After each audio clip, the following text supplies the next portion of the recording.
श्री वेणु गीत श्रीमद् भागवत के 10वें स्कंद के 21वां चैप्टर। तो हम लोग श्री गुरु महाराज जी के ये चर्वित चर्वन करते हुए इस पुरुषोत्तम मास में गुरुदेव के द्वारा अनेकों बार कीर्तित इस वेणु गीत को हम थोड़ा बहुत अनुशीलन करने का प्रयास कर रहे हैं और श्री गुरुदेव से सुनी हुई और उनके द्वारा प्रकाशित जो ग्रंथ है वेणु गीत, उसमें लिखा हुआ बहुत सारे भावार्थों को कीर्तन करने और उसको समझने का प्रयास कर रहे हैं। विशेष करके ये हम लोगों के संपत्ति स्वरूप है ये वेणु गीत। तो हम लोगों ने श्रवण किया कि श्री कृष्ण जो हैं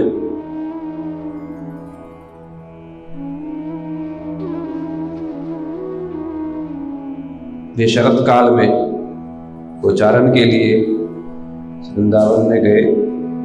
वहां का सुंदर परिवेश को देख के उनके मन में उद्दीपना हुआ तो उन्होंने वेणु बजाई, जिसे सभी लोगों ने सुना। विशेष करके गोपियों ने जब श्रवण किया उनके मन में बड़े विशेष भावोदय हुआ। तब जो जो भावोदय हुए उसको उन्होंने परस्पर एक दूसरे के निकट व्यक्त किया, जिसको वेणु गीत कहते हैं। बड़े ही विशेष है, भागवत का मुख्य प्रसंग है और उसमें भी प्राण स्वरूप है ये वेणु गीत आदि 5 गीत, गोपी गीत, वेणु गीत आदि। तो इसीलिए यहाँ पर गोपियों के विशेष भाव कृष्ण के प्रति देखा गया। और ये भाव कोई साधारण भाव नहीं, ये सच्चिदानंद चिन्मयी जीवात्मा का या भगवान के परिकर का कृष्ण के साथ जो भी सच्चिदानंद स्वरूप है, उन दोनों के बीच में जो परस्पर जो संबंध को ही प्रेम कहते हैं, ना कि कोई शरीर का मन का विकार नहीं है ये। और ये जो है ये विभिन्न स्तर में बढ़ता हुआ सर्वश्रेष्ठ स्थिति को प्राप्त करता है और ये केवल गोपियों में ही सर्वोच्चता को प्राप्त करता है। और वही प्रेम ही स्नेह मान प्रणय राग अनुराग भाव महाभाव आदि विभिन्न स्थिति को पार करता हुआ मोहन मोदन और मादना के महाभाव की स्थिति को प्राप्त करता हुआ राधा जी में गोपियों में विराजमान होता है। और ये सब जगह देखने को नहीं मिलता, केवल ब्रज में ही जो है ये देखने को मिलता है। तो इसलिए जो ये बात कह रहे हैं ये कोई संसारिक बात नहीं, साधारण सी बात नहीं है, सर्वश्रेष्ठ स्थिति है शुद्ध भक्तों की। प्रेमी केवल शुद्ध भक्त नहीं, प्रेमी प्रेमातुर प्रेम पर उससे भी बढ़ करके परम प्रणयी भक्तों का। और उस तो जो ये प्रणयी भक्त है उनके भी श्रेष्ठ भगवान के निज जन स्वरूप, उन निज जन से भी श्रेष्ठ श्री कृष्ण के ही प्राण स्वरूप गोपियों की ये जो उक्तियां हैं, ये समस्त उक्तियां कोई साधारण बात नहीं है। एक एक रत्न स्वरूप है, एक एक गीत रत्न स्वरूप है। इसमें एक एक शब्द अनेक प्रकार के भावनाओं से संयुक्त है। विशेष करके हम लोगों ने श्रवण किया, सुंदर तरीके से सब बतला रही हैं कि नेत्र जो है किस लिए है, कृष्ण के रूप माधुर्य को। और जब वो वेणु बजा रहे हैं विशेष करके उस मुकार बिंदु को, और विशेष करके जब वो वेणु बजाते हुए जब अपने तिरछी चितवन के द्वारा कटाक्ष रूपी बाण को जब प्रियजनों के प्रति जब वे डालते हैं, तब उस समय उस प्रेम माधुरी का जो रसपान जिसने किया है उसी का ही नेत्र सफल है। नेत्र उसी के लिए संसारिक दृष्टि के लिए नहीं है, संसारिक चीजों को देखने के लिए नहीं है, बल्कि कृष्ण के सौंदर्य का, कृष्ण के प्रेम रूपी चितवन कटाक्ष को प्राप्त करने के लिए ही ये नेत्र है। गोपियों ने यही बात कहा कि इस वृंदावन में, व्रज में विशेष करके कृष्ण जब जा रहे होते हैं उस समय कृष्ण का वो जो वेणु जो बजाते हुए जो उनका जो दृष्टिकोण है, उसका जो सौंदर्य है, और जब वो बड़े प्रेम से अपना दृष्टिपात जब वो डालते हैं, उस समय जो विशेष करके जो दृश्य है, जो प्रेम है, वही उस प्रेम को पान करने के लिए ही दोनों नेत्र है। यदि ये नहीं करते हैं, यदि इस प्रकार से कृष्ण का दर्शन करते नहीं हैं, वो मनुष्य शरीर भी व्यर्थ है, वो मनुष्य शरीर में प्राप्त होने वाला नेत्र भी बेकार है, किसी काम का नहीं है। तो गोपियों के कहने का तात्पर्य है कि हम लोग तो गोष्ठ में है, यानी ब्रज में है, घर में बैठी हुई है, और ये हम लोग चाहने पर भी जाकर के कृष्ण को देख नहीं सकती हैं, इसलिए हम लोगों का जीवन व्यर्थ है। और उन्हीं लोगों का जीवन सफल है जो लोग अपने नेत्र के द्वारा श्री कृष्ण के दृष्टिकोण को, इस प्रकार के सौंदर्य को जो देख पाते हैं, उन्हीं के नेत्र आदि सुशोभनीय। तब दूसरी गोपियों ने थोड़े से भाव को छिपाते हुए साधारण सी दूसरी बात कही। तब उन्होंने कहा, कोई बात नहीं, हम यदि निर्लज्ज नहीं हो सकते हैं, कृष्ण के उस प्रेम माधुरी और जो रूप सौंदर्य की माधुरी को हम यदि पान नहीं कर सकती हैं, तो कोई बात नहीं, हम कम से कम छिपके पेड़ पौधे और पत्तों के बीच में से, बीच में से श्री कृष्ण को हम देख लेंगे। कब देखेंगे?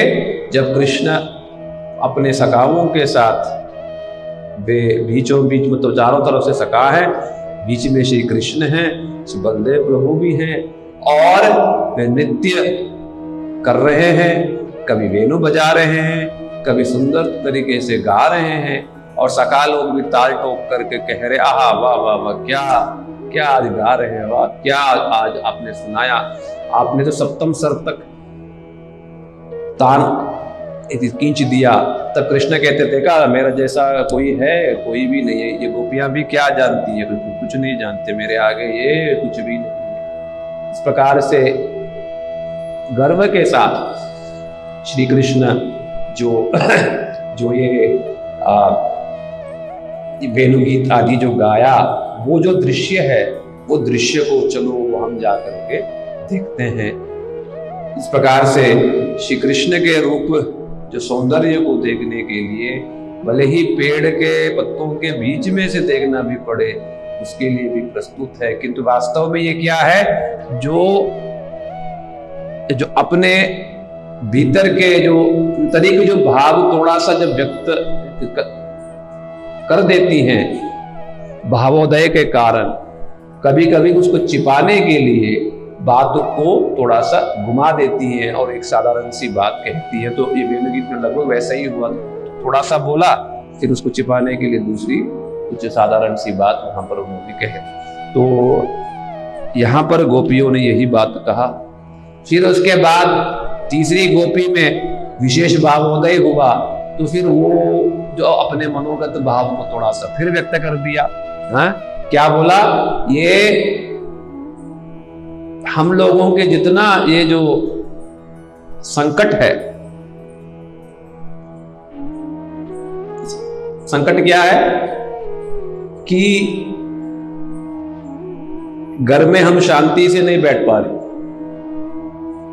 कहां तो हम शांति से थे, घर के काम देख रहे थे और घर में हम सुखपूर्वक रह रही थी, किंतु ये जो वर्तमान जो स्थिति है, बेचैनता, जो कृष्ण को देखने के लिए मन में जो लालसा जगा और कृष्ण के देखे बिना अब शांति से रहा नहीं जा रहा है, तो ये जो स्थिति है, ये स्थिति ये किसने पैदा किया?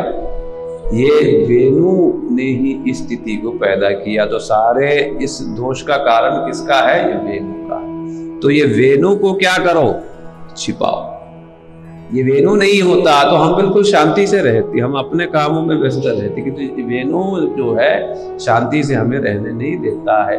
रहता दूर में, सामने नहीं रहता दूर में, किंतु इतना शोर करता है कि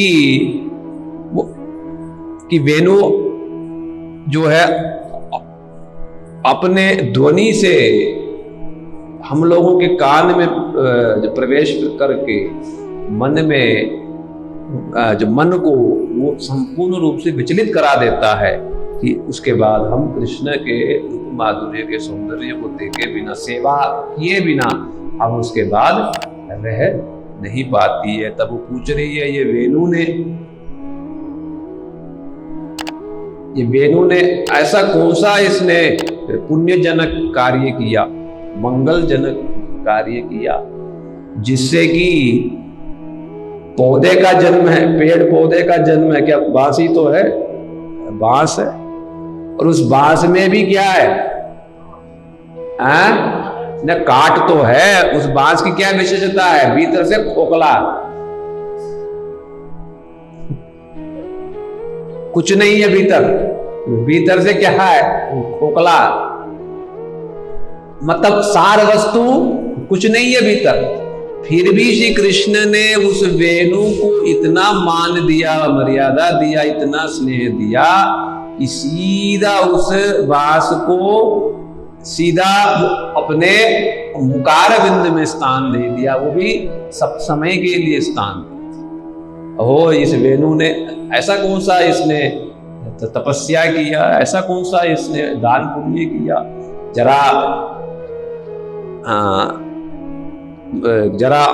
ये लोग भी तो जान लें, ताकि हम लोग भी जाकर के इस प्रकार के तपस्या इत्यादि जो है कर सके, जिससे कि हम लोगों को भी वेणु जैसा ही सौभाग्य प्राप्त हो। कैसा सौभाग्य? श्री कृष्ण के मुकारविंद में, श्री कृष्ण के मुकारविंद में विराजमान होता हुआ श्री कृष्ण के ही दरामृत को पान करने का सौभाग्य उसको प्राप्त हुआ, जो कि केवल और केवल हम गोपियों की ही जो संपत्ति है, ये दूसरों की किसी की संपत्ति नहीं है। उसी को ही जो है सब समय वो उपान करने का सौभाग्य इसको प्राप्त हुआ है। और श्री कृष्ण भी क्या करता? अच्छा, वो इतना पान करता है कि बाकी कुछ भी नहीं छोड़ता। वो वेणु जो है कृष्ण के दरामृत को इतना पान करता है, जो गोपियों की एकमात्र संपत्ति है, बाकी किसी के लिए कुछ भी नहीं छोड़ता। और दूसरों की संपत्ति है, इसकी खुद की संपत्ति नहीं है। और कैसे? चुपके से नहीं करता, जोर से सबको दिखाते हुए, शब्द के द्वारा, ध्वनि के द्वारा सबको कहते हुए उस अधरामृत का वो पान करता है, जिससे कि हम लोग जो ये घर गृहस्थी में शांति से हैं, शांति से रहने नहीं देता है। वो वही शब्द जब देखा श्री कृष्ण ने उस वेणु में, वेणु के जो छेद के भीतर अपने जो ध्वनि को भरपूर किया, और जब देखा उसके बाद भी वो काष्ठ जैसा ही है, तब उसी के जो ये ध्वनि है, वो ध्वनि को सब जगह फैलाया, और विशेष करके देखा कहीं ये काम करने वाला नहीं है, काम करेगा तो ये कहां पर? केवल और केवल गोपियों में। तब वही ध्वनि गोपियों के कान में जाकर के मन के भीतर तरह तरह के भावनाओं को जगाया। यही कृष्ण के वेणु वादन का माधुर्य है, सौंदर्य है, और गोपियों की यही वेदना का, कष्ट का विषय है। वेणु को छिपाओ, वेणु नहीं होता तो ये सब वेदना झेलना नहीं पड़ता हमको। और विशेष करके केवल वेणु ही नहीं, वेणु ये कहां से आया? सुंदर सुंदर, मतलब ये वेणु में इतना गुण ये कहां से आया? जहां इसने जन्म लिया वहां का जो जल है, मतलब पौधे के लिए क्या चाहिए, जल चाहिए, तो जल में भी कुछ गुण है, जल में भी कुछ ये गुण है जिसके वजह से बांस में इतना सुंदर शब्द ध्वनि निकल रहा है। और वो जो बांस का जो जंगल है वो भी कोई साधारण नहीं, विशेष बांस का जंगल होगा, क्योंकि बांस का जंगल भी मतलब सब जगह ही है, किंतु उन बांसों में भी विशेष कोई बांस होगा। तो ये सब भी, ये जो पानी या तालाब इत्यादि या नदी इत्यादि जल, और ये जितने जो पेड़ जो ये पौधे हैं, यानी बांस के रिश्ते से जितने भी पेड़ पौधे हैं, पहले तो ये दोनों के दोनों नदी और ये पेड़ पौधे परम संतुष्ट हुए। क्यों संतुष्ट हुए? कि कम से कम कोई तो हम लोगों के कुल खानदान में से कोई तो है जो कृष्ण का प्रिय बना, कृष्ण की कृपा को जिसने पाया है, कोई तो पाया है। ये देख कर के नदियां खिल उठी। कैसे खिल उठी? मानो कमल के पुष्प खिले उठे हो, मानो ये कमल पुष्प के द्वारा खिलने की वो जो भावना को इन लोगों ने व्यक्त किया। और ये पेड़ पौधे भी क्या किया, मधु जो शहद है, शहद को झरने की भांति झाड़ने के कारण ऐसा लगा मानो ये पेड़ पौधे भी कैसे हैं, वृद्ध महिलाओं की तरह जब अपने संतान को देखती हैं तो एकदम प्रेमाश्रु की धारा जब वो बहाती हैं, मानो वैसे ही ये पेड़ ये पौधे भी क्या है, प्रेमाश्रु की धारा बहा रही हैं। किंतु यहाँ पर गोपियों का ये भी तात्पर्य है कि केवल ये वेणु ही नहीं, वेणु के साथ साथ ये नदियां और ये पेड़ ये पौधे भी हम लोगों के शत्रु बने हुए हैं, क्योंकि ये सब भी कृष्ण के विरह को बढ़ाने वाले हैं। तो इसलिए क्या करो गोपिया, ये वेणु को छिपाओ। तो इसलिए जब भी इनको एक मौका मिलता है तो क्या करती हैं, वेणु को छिपा दो। ये ना रहे बांस ना बजेगी बांसुरी वाला जो कहावत है, वही वाला हिसाब है। तो ये जो चीज है ये तो वेणु नहीं रहेगी तो यही सही आया। हाँ, तो ये नहीं होगा तो क्या है, सारा जगत शांति से। कृष्ण जो है, कृष्ण तो दूर रहते हैं, कभी वृंदावन में है, कभी कामवन में है, किंतु सब लोगों को नचा के रखते हैं। यहां तक भी गाय बछड़ों को भी कैसे, केवल वेणु से, केवल वेणु से। यहाँ तक भी गाय बछड़े हैं, उन गाय बछड़ों को भी वेणु के द्वारा नीरी नीरी तीरी तीरी कह के उन सबको जो है खिलाना पिलाना इत्यादि। और जितने जो सखा है, जितने जो जीव मात्र हैं, उन सबको भी इस वेणु ध्वनि के द्वारा नचा के रखते हैं सबको। और विशेष करके गोपियों की तो कहना ही क्या, इन गोपियों के कुल धर्म लाज और सब प्रकार का लोक धर्म धैर्य सब कुछ चुराता हुआ ये वेणु उन सबको खींच करके कृष्ण के चरणों में ले आता है। यदि ये नहीं होता वो अपने घर गृहस्थी में शांति से रहते। तो इसलिए सारी समस्या का जड़ ये वेणु है। फिर उसके बाद जब, क्योंकि ये वेणु की बात कहने पर जो अपने मनोगत रहस्य खुल गया, क्या खुला, भूंगते स्वयं में दवशिष्ट रसम कह के अपने मनोगत भाव को उन्होंने थोड़ा सा खोल दिया, जिसके कारण फिर छिपाने के लिए, क्योंकि स्वभावतः ही जो गोपियां हैं लज्जाशील है, बहिद्धा भाव इसे हम कहते हैं, जिसके कारण फिर दोबारा दूसरी बात, साधारण सी बात कहते हुए अपने मनोगत भाव को फिर से छिपाया। तब उन्होंने कहा तो कोई बात नहीं, यदि हम कृष्ण को देखने नहीं जा पा रहे, कम से कम हम वृंदावन देखने तो जा सकते हैं। ये देखो हे सखी, वृंदावन का कितना सौभाग्य है, वृंदावन में कितने सुंदर जो है जो शरत काल के कारण तो बहुत सुंदर शोभा खिल उठा है। कम से कम उस शोभा को देखने के लिए तो हम वृंदावन जा सकते हैं, जहां पर विशेष करके ये जो वृंदावन है, ये वृंदावन की शोभा ये कैसी है, ये स्वर्गलोक से भी श्रेष्ठ है। ये वृंदावन की शोभा ये स्वर्गलोक से भी श्रेष्ठ है। क्यों श्रेष्ठ है? यत देवकी सुत पदाम्बुज लब्ध लक्ष्मी, इस वृंदावन में स्वयं श्री कृष्ण, तो श्री कृष्ण अपने पदार बिंदु को या चरणों का छाप सब जगह लगाए हैं। क्या इस प्रकार के चरणार बिंदु का छाप स्वर्ग में प्राप्त है? स्वर्ग में नहीं प्राप्त। ना ही वहां पर वृंदावन जैसा वन है, ना ही कृष्ण वहां जाते हैं, और जाने पर भी और वन इत्यादि रहने पर भी कृष्ण वहां पर वृंदावन में जैसा गोचारण किया वैसा गोचारण तो नहीं करते हैं सखाओं के साथ या गोपियों के साथ। रास लीला इत्यादि जो प्रकाशित किया और रास लीला भी नहीं करते हैं। फिर स्वर्गलोक में वो सौभाग्य कैसे प्राप्त होगा? वो सौभाग्य स्वर्गलोक में नहीं है। तो इसलिए कह रही है स्वर्गलोक से भी बढ़ के वृंदावन का सौभाग्य चारों तरफ से प्रकाशित हो रहा है, क्योंकि श्री कृष्ण इधर उधर गाय बछड़ों को लेकर के उसके पीछे पीछे जाते, बछड़ों के पीछे पीछे जाते।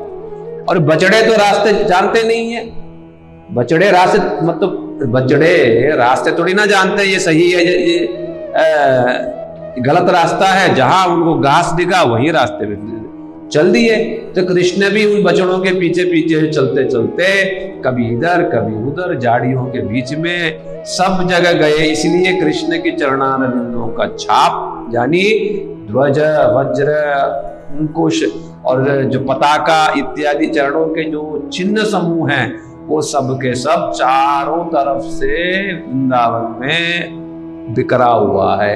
इसलिए लब्ध लक्ष्मी यही संपत्ति है, पृथ्वी देवी का यही संपत्ति है, यही धन है, जिसे जो है पा करके जो है पृथ्वी देवी भी और वृंदावन भी धन्यात्य धन्य अपने को मान लेती है।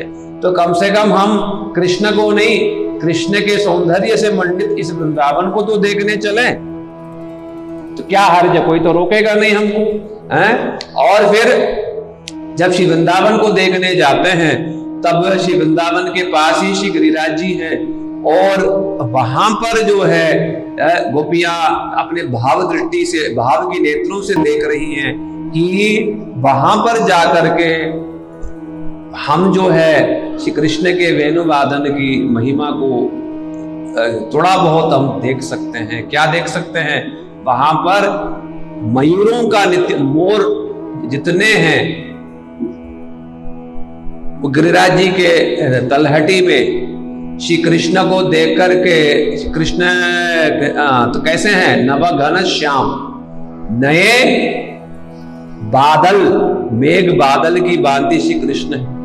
अब श्री कृष्ण जब वेणु बजाते हैं मानो बादल टकरा करके मानो बिजली खड़क रहे हो। तो ये समझ करके जितने मोर हैं, मयूर हैं, वे नृत्य करने लग जाते हैं। तो कृष्ण से वो कहते हैं मोर कि हे कृष्ण, बड़े ही तान के साथ वेणु बजाइए। तब कृष्ण भी उनके बीच में वे विराजमान को रहते हुए बड़े सुंदर तान से जो है वेणु वादन करने लगते हैं। तब कई प्रकार के मयूर जो हैं कृष्ण के सामने साथ चारों तरफ से नृत्य करने लगते हैं। कैसे? मत्तम, मत वाले की भांति, सुध बुध नहीं है, कोई सुध बुध नहीं है, मत वाले की भांति नृत्य करने लगते हैं।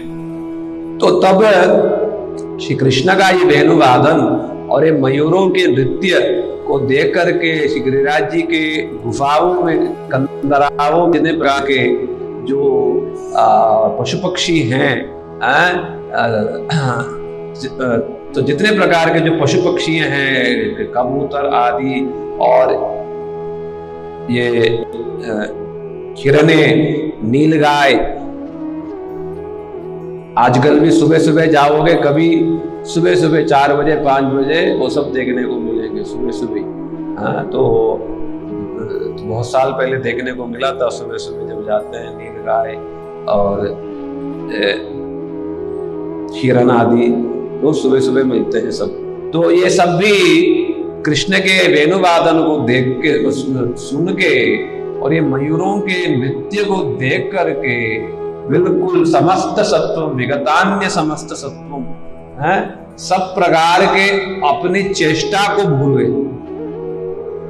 जैसे स्तब्ध हो गए, सुन्न हो गए, जैसे स्तब्ध से हो गए, एकदम देखते ही देखते रह गए और सुनते सुनते ही रह गए और वे गुफाओं में जा करके शांति से बैठ गए और कृष्ण के वेणुवादनों और नृत्य के परमानंद का रसास्वादन करते हुए एकदम शांत हैं। सारे जो पशु पक्षी हैं ये कृष्ण के वेणु की महिमा है। श्री कृष्ण के वेणु का ये प्रभाव है। कहाँ तो ये मृग और ये पक्षी आदि शांति से नहीं बैठ सकते हैं, फिर भी ये सब देख करके वो बिल्कुल शांति से वो जा करके बैठ गए। क्या हम ये सब देखने नहीं जा सकते हैं? निश्चित जा सकते। कौन रोकेगा हमको? कोई नहीं रोकेगा। इसलिए चलो जा करके हम उन सबको देखते हैं। इस प्रकार से पहले श्लोक में जो भाव जो थोड़ा सा खुल गया था वो ये श्लोक में थोड़ा उन्होंने ढका दिया, ढक दिया और विशेष करके बीच बीच में कभी प्रकाशित हो जाता है, कभी कभी अपने मनोगत भाव छिप जाता है। इसी प्रकार से सब में जितने हैं विशेष करके सब में सेवा की भावनाएं उन्होंने देखी। इसके बाद तो बड़े विस्तार के साथ फिर कहेंगी। तो कल भी हम लोगों ने श्रवण किया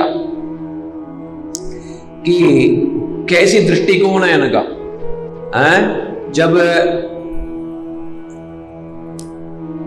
जब इस प्रकार से किसी गोपी ने कहा तो किसी दूसरी गोपी ने बड़े ही दुख के साथ जो अपनी जो स्थिति को स्मरण करते हुए ये सुंदर बात कही। जब उसकी भाव दृष्टि जो है, भावपूर्ण जो नेत्र जो है वो श्री कृष्ण के पास रहने वाली कृष्ण सार रूपी मृग के पास गया, तब उस समय ये सुंदर बात गोपियों ने कहा। धन्यास्म मूढ़गतयोऽपि हरिण्येता यानन्दनन्दनमुपात्त विचित्र वेशम् आकर्णवेणुरनितं सह कृष्ण सारा पूजां ददुर्विरचितां प्रणयावलोकये। बड़े सुंदर मनोगत भाव यहाँ पर व्यक्त किया। इन लोगों ने कहा कि धन्यास्म मूढ़गतयोऽपि हरिण्येता। ये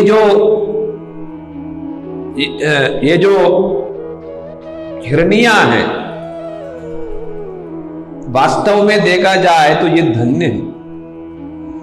वैसा तो ये क्या है, मूढ़गतयो, वैसे तो ये माना गया है कि ये हिरनियां या ये जो जाति है मूढ़ जाति।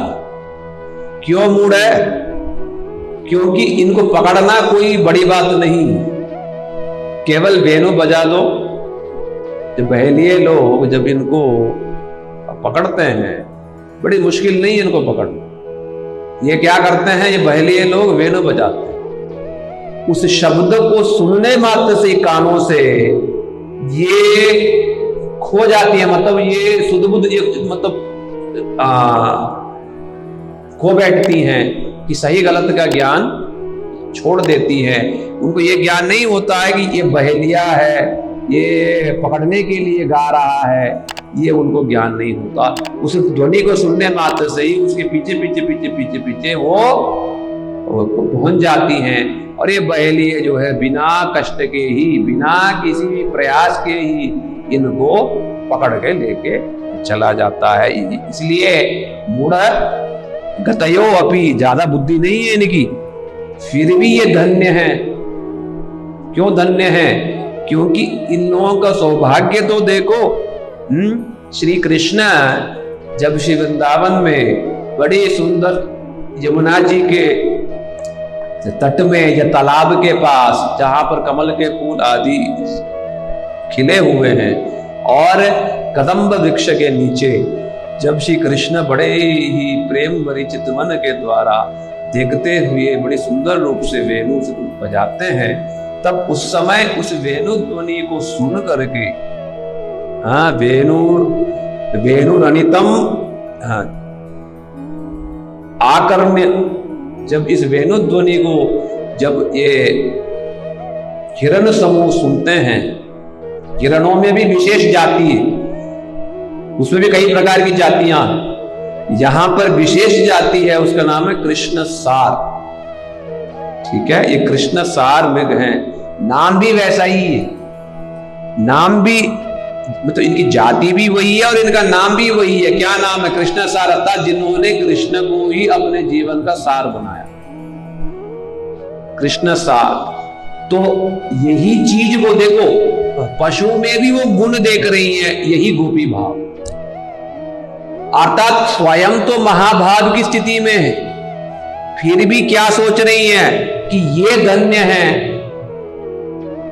और उल्टा ये हम लोग जो हैं धन्य नहीं है, ना ही कृष्ण का दर्शन प्राप्त है, ना कृष्ण की सेवा प्राप्ति है, ना कृष्ण को हम देख पाती हैं, ना कृष्ण के पास ही जा पाती हैं। ये सब सोच करके स्वयं को तुच्छ निकृष्ट भाग्यहीन समझती हैं और इन पशुओं में इतना गुण देखती हैं, इतना गुण देखती हैं कि मानो इन पशुओं में ही सब गुण। यही प्रेम का लक्षण है और इसी को ही गोपियों का भाव या गोपी भाव कहा गया। तो ये वेणु गीत में हमें इसी भाव के प्रति लक्ष्य करना है, इनके इस भावना के प्रति हमको लक्ष्य करनी है कि सब में उनको गुणी गुण दिख रहा। कृष्ण सार नाम में भी, कृष्ण सार नाम सुन के भी उनको सार वस्तु ही दिखाई दे रहा है। इनका नाम भी कैसा है देखो, इनका नाम भी वैसा ही और इनकी चेष्टा भी फिर वैसा ही, इनका जीवन ही कृष्ण सारमयी है। और केवल ये वेणु सुनने मात्र से ही, कहीं दूर से हैं, कहीं दूर में है ये सब, तो किंतु श्री कृष्ण के ये वेणु ध्वनि को सुनने मात्र से ही ये सब, ये हिरनिया, ये कृष्ण सार जल्दी जल्दी कृष्ण के पास दौड़ करके पहुंची। कैसे पहुंची? हैं? सह कृष्ण सारा, कि ये जो है ये अकेले नहीं पहुंची, स्वयं इनके जो पति हैं, जब उन लोगों ने देखा कि ये हमारी पत्नियां कृष्ण के प्रति बड़े ही मतलब विशेष प्रेम प्रीति रखती हैं, तब वो सोचते हैं कि हम लोगों का ये गृहस्थ धर्म बड़ा ही सफल है कि कोई ना कोई तो यहाँ पर शुद्ध भक्ति करने वाला है। तो इसलिए स्वयं को धन्य मानते हुए पत्नियों को साथ में लेकर के कृष्ण के तक पहुंचती हैं।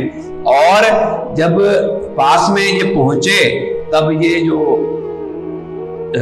कृष्ण सार हिरनिया जो हैं, ये कृष्ण के वेणु ध्वनि को तो कान से सुना, और जैसा वो बहेलिए को स्वयं को दे देती है, मानो यदि मतलब मानो यदि बहेलिया यदि वेणु फिर बजाता है तो क्या देती हैं? स्वयं को ही दे देती, यानी उसके जाल में स्वयं जाके फंस जाती। किंतु यहां पर श्री कृष्ण जब वेणु बजा रहे हैं, क्या दे रही है बदले में? क्या दे रही है? देने के लिए तो उनके पास कुछ भी नहीं है, तो क्या दे? पूजाम ददुर विरचिताम प्रणयावलोकई, केवल और केवल प्रेम भरी दृष्टिकोण के अलावा उनके पास और कुछ भी देने के लिए नहीं है।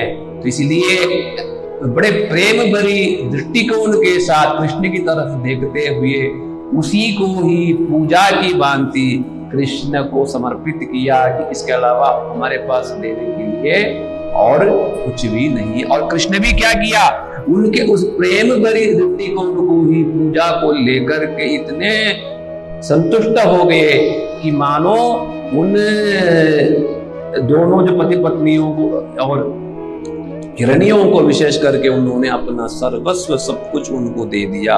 यहां पर भी वे ये कहना चाहती हैं गोपियां कि देखो इनका तो सौभाग्य कैसा है, पति साथ में लेके जाते हैं, किंतु यहाँ पर जो हम लोगों का जो सौभाग्य है कितना ये दुर्भाग्यपूर्ण है। ना तो जाने देते हैं, ना तो साथी देते हैं। कृष्ण का नाम सुनने मात्र से ही द्वेष करने लग जाते हैं, कि क्रोधित ये हो जाते हैं, कोई भी हमको जाने नहीं देते हैं। इससे तो बेहतर प्राण को त्याग करके, इससे तो बेहतर हम हिरनियां बन जाती तो कितना सौभाग्यशील होते हैं। ये गोपी जन्म कोई विशेष लाभ का नहीं है। ऐसे दीनता के साथ और सब में गुण को देखते हुए और अपने से सबको श्रेष्ठ मानती हुई और केवल कृष्ण कैसे मिलेंगे, कृष्ण दर्शन कैसे होगा, कृष्ण की सेवा कैसी होगी और सब समय कृष्ण का सानिध्य किस प्रकार से प्राप्त होगा ही चाहती हैं, इसके अलावा और कुछ नहीं चाहती है। तो देखो एक पशु में भी केवल गुण को देख रही है। ये किसके लिए संभव है? ये केवल गोपियों के लिए संभव है। और कैसे संभव है? ये प्रेम का लक्षण है। जहां प्रेम है वहां दोष दिखाई नहीं देगा, और जहां पर प्रेम नहीं है वहां सही भी चीज है वो दोषी दोष दिखाई देगा। यहां मानो सचमुच में, मतलब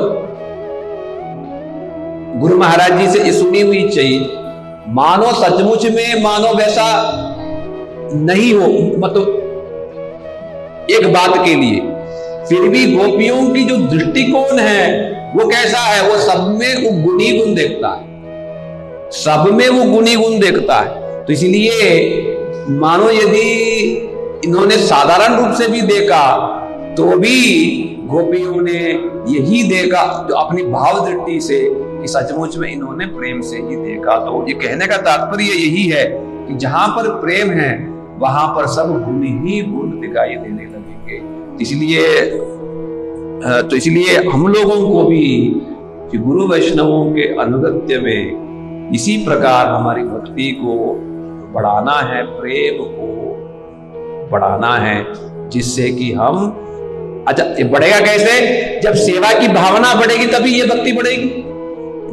हाँ, कि जब ये सेवा की भावना जो है ये बढ़ेगी तभी ये भक्ति बढ़ेगी। यहां पर ये गोपियों ने केवल ये नहीं, अच्छा मानो किसी का सौभाग्य श्रेष्ठ है, मानो किसी का सौभाग्य श्रेष्ठ है तो द्वेष नहीं किया, तो द्वेष नहीं किया, हाँ तो द्वेष नहीं किया, बल्कि वैसे ही सौभाग्य को प्राप्त करने के लिए प्रार्थना किया। ये भी गोपी भाव, ये भी विशेषता, दीनहीन हो जाना, उनके निकट प्रार्थना फिर करना कि कैसे वैसा ही सौभाग्य हमको कैसे मिलेगा। प्राण त्यागने के बाद हम लोग भी वैसे ही पशु बन जाते तो भी सार्थक है। तो निर्बाध गति से कृष्ण के पास जाने का सौभाग्य मिलेगा, उनको सेवा करने का सुयोग मिलेगा, इत्यादि इत्यादि। ये वेणु गीत में हमें इन्हीं भावना में डूबना है और इसे बार बार सुनना है। और जब तक देखो, मैं समझा भी रहा था इनकी भाभी को, नवीन जी को, मैं भी समझा भी रहा था कि जब तक इस प्रसंग को नहीं सुनोगे मन में सेवा भावना कभी जग नहीं सकती है, मन कभी शुद्ध हो ही नहीं सकता, संभव ही नहीं है। गोपियों की महिमा चरण रज को सर पे नहीं लगाओगे तब तक मन चित्त शुद्ध हो ही नहीं सकता। अब जब शुद्ध होगा ही नहीं तो सेवा भावना भी जगेगी ही नहीं। सेवा भावना नहीं जगेगी तो ये ब्रज के प्रति, इनके भावों के प्रति लोभ ही नहीं जगेगा। लोभ ही नहीं जगेगा तो ब्रज में कभी जाने का कल्पना भी मत करना, कभी वहां जा ही नहीं सकते हो। केवल वैदिक भक्ति के द्वारा मुश्किल से मुश्किल संसार छूट जाए तो बहुत बड़ी बात है, वैकुंठ भी बड़ी मुश्किल है कि नहीं। तो इसीलिए इन प्रसंगों को सुनना चाहिए, किंतु कैसे सुने, ये भी एक विधान है इसमें। ये जो रासलीला के लास्ट में फिर बताया विक्रीडितम व्रजवधूभिरिदं च विष्णु, श्रद्धान्वितो अनुशृणुयात् अतवर्णयेद्य भक्तिं परां प्रतिलभ्य कामं निद्रोगमाशु अपि नोति अचिरेण धीर। ये सुनने की भी एक परिपाटी है, पद्धति है, रीति है। क्या है? पहले ये प्रसंग को ठीक परंपरा में, ठीक सोर्स से,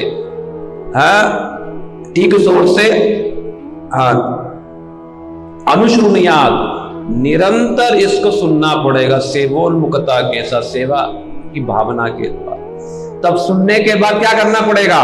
मन में धारण करना पड़ेगा। जय श्री राधा बिहारी जी। तो मन में उनको धारण करना पड़ेगा, और मन में जब धारण किया तब उसको क्या करना पड़ेगा? कीर्तन करना पड़ेगा। कीर्तन किया तो तब स्मरण हो सकेगा। यही पद्धति है। इसलिए ये सुनने का रीति क्या है? जिनमें इस प्रकार की भावना है, सब में नहीं। तभी रूप गोस्वामी पाद जी ने बताया ना, उपदेशामृत के जो मुख्य जो श्लोक है, तन्नाम रूप चरितादि सुकीर्तनानु स्मृत्यो क्रमेण रसना मनसी नियोज्य तिष्ठन् व्रजे तदानुरागी जनानुगामी कालम नयेद किलामित। तदानुरागी जनानुगामी, ये रस के प्रति जिनका थोड़ा बहुत लोभ है, या जो उसमें डूबे हुए हैं, उन भक्तों का संग करके, उनसे ये सब सुन के, उनकी सेवा के परिणाम स्वरूप, कृपा के बिंदु स्वरूप ये भाव को थोड़ा सा प्राप्त किया। वैसे योग्य पात्र से जब हम सुनेंगे तो तब इसके प्रति मन में वैसा लोभ जग सकता है। और इस राग भक्ति के लिए लोभोत्पत्ति तत्कारणम, केवल लोभ ही उस राग भक्ति में प्रवेश करने की योग्यता है। और उस लोभ के लिए कोई योग्यता नहीं है। काम है, क्रोध है, दुष्ट है, शैतान है, बदमाश है, चरित्रहीनता है, कुछ भी उसके लिए मतलब योग्यता का उसमें कोई विचार नहीं है। केवल और केवल शुद्ध जो संग से यदि किसी ने सुनने मात्र से यदि उसका लोभ जग गया, और इसी लोभ से ही ये सारा दोष मिट जाएगा, सारा दोष जो है साफ हो जाएगा। यदि किसी ने इन गोपियों के महिमा को यदि किसी ने कीर्तन किया, याद किया, स्मरण किया, सुनने के बाद, पहले गुरु परंपरा से सुनने के बाद, और विशेष करके ब्रज रस रसिक भक्तों से सुनने के बाद यदि उसका कीर्तन किया, उसका चित्त निश्चित रूप से निर्मल होगा ही होगा। ऐसा कभी हो ही नहीं सकता है कि उसका चित्त निर्मल नहीं हुआ। विशेष करके ये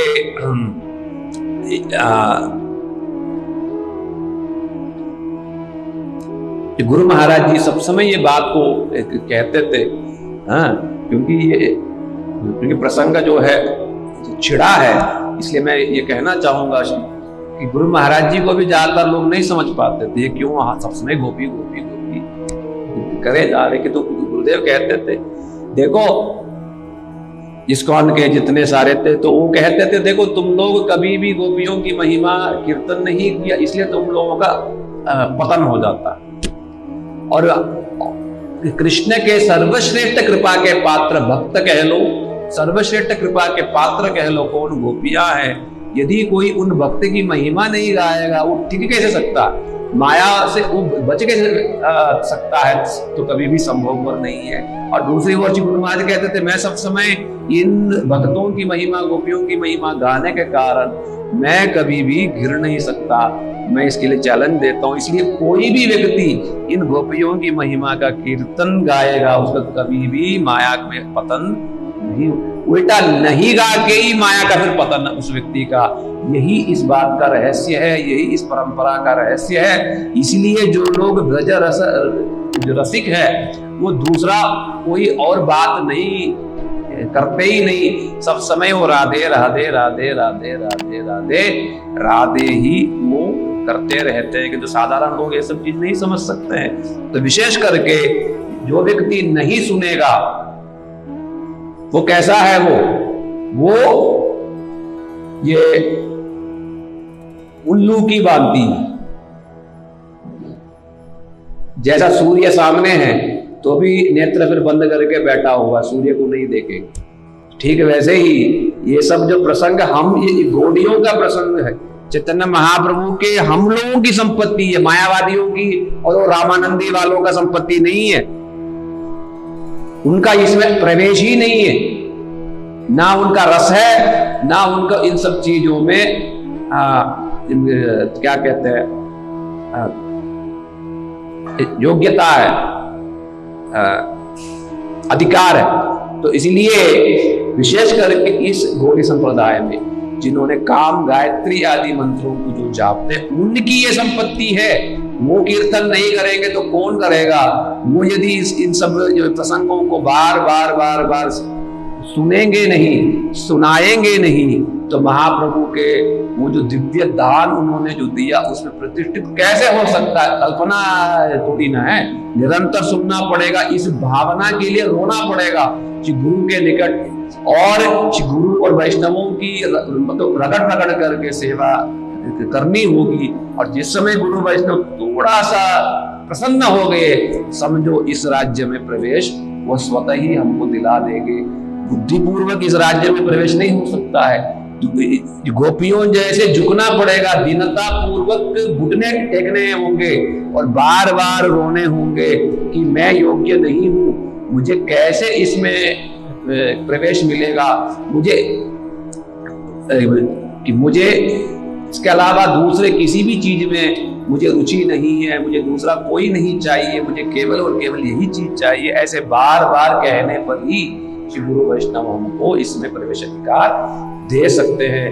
तब इन गोपियों के भावों को कुछ हम समझ सकते, अन्यथा कदापि नहीं समझ सकते। और यदि ये सब नहीं समझा तो गुरु महाराज जी को क्या ही समझा? गुरु महाराज जी क्या देने आए, उन्होंने क्या कथा बोली, क्या कहना चाह रहे हैं, वो तो कुछ समझ ही नहीं सकते आप। मतलब वो केवल दीक्षा ले लिया, नाम ले लिया, फिर घूम रहे फिर कर रहे हैं, इससे थोड़ी ना होगी शिष्य, थोड़ी ना होगी, इससे कोई शिष्यत्व नहीं होगी। तो इसलिए गुरु महाराज जी की यदि भावना को समझना है तो ये वेणु गीत आदि, गोपी गीत आदि, चैतन्य चरितामृत के राय रामानंद आदि जो प्रसंगों को जब तक इन सब चीजों का कीर्तन स्मरण आदि नहीं होगा, कदापि हम श्री गुरुदेव के चरणों के धूली के निकट भी हम कभी जा नहीं सकते, स्थान प्राप्त नहीं कर सकते। तो इसलिए गोपियों का ये दृष्टिकोण है, पशुओं में गुण देख रही है और जब वो देखते हैं उसमें भी वो प्रेम की दृष्टि देख रही है, प्रणयावलोक, और कहती है कि हम लोगों से ये पशु जन्म श्रेष्ठ है, कम से कम पति इनको कृष्ण सेवा में लेके जा रहे हैं, यहाँ हमें कि कोई साथ देने वाला नहीं। तब उनके दृष्टिकोण जो है स्वर्गलोक की तरफ जाता है। वहां पर देखा कि विमान में चल करके विभिन्न जो देवियां जो है पतियों के साथ, देवों के साथ कृष्ण के उस वेणु गीत को सुनने के लिए पहुंचती है विमान में बैठ करके। तो किसी दूसरी गोपी का दृष्टिकोण जो है वहां पर पड़ता है, कृष्णम निरीक्ष्य वनितोत्सव रूपशीलम श्रुत्वा जतत वनित वेणु विविक्त गीतम देव्यो विमानगतय स्मरन् सारा दृश्यत प्रसून कवरा मुहुर्दिव्या। बड़े सुंदर रीति से कह रही हैं कि अहो ये निम्न, ये पशु जाति, ये हमसे श्रेष्ठ हैं, इनको तो छोड़ो, इनसे ये जो श्रेष्ठ, ये जो देवियां हैं, जो देवता कुल के ये देवियां हैं, ये भी जो है ये हम लोगों से श्रेष्ठ है। कैसे श्रेष्ठ है? कृष्णम निरीक्ष्य वनितोत्सव रूपशीलम। एक एक शब्द इसमें बड़ा ही गंभीरता के साथ, बड़े ही रस से परिपूर्ण है। तो कह रहे हैं श्री कृष्ण के रूप माधुरी को निरीक्षम देखने के लिए। कैसा रूप माधुरी है उनकी? वनितोत्सव रूपशील, अर्थात जितने प्रकार की वनिताएं हैं, चाहे वो देवलोक में हैं, चाहे पृथ्वी लोक में हैं, चाहे पशुलोक में हैं, उनमें जिस प्रकार से श्री कृष्ण के प्रति जो श्रृंगार भाव या प्रेम भाव जो जगता है, वो उसको जगाने योग्य रूपशीलम, इतना सुंदर नटवर उनका जो स्वरूप है, उस स्वरूप को देखने के लिए, श्री कृष्ण के उस रूप को देखने के लिए देवियां विमान में बैठ करके पहुंचती हैं। और केवल रूप ही नहीं, श्रुतवाच तत्क्वनित वेणु विविक्त गीतम, और साथ में वेणु गीत को सुनने के लिए भी, कैसा गीत है, तत्क्वनितम, कृष्ण ने स्वयं ही उन वेणु के छिद्रों के द्वारा शब्द करते हुए हैं, और तो विशेष करके विविक्त गीतम, इतना स्पष्ट है जो गीत है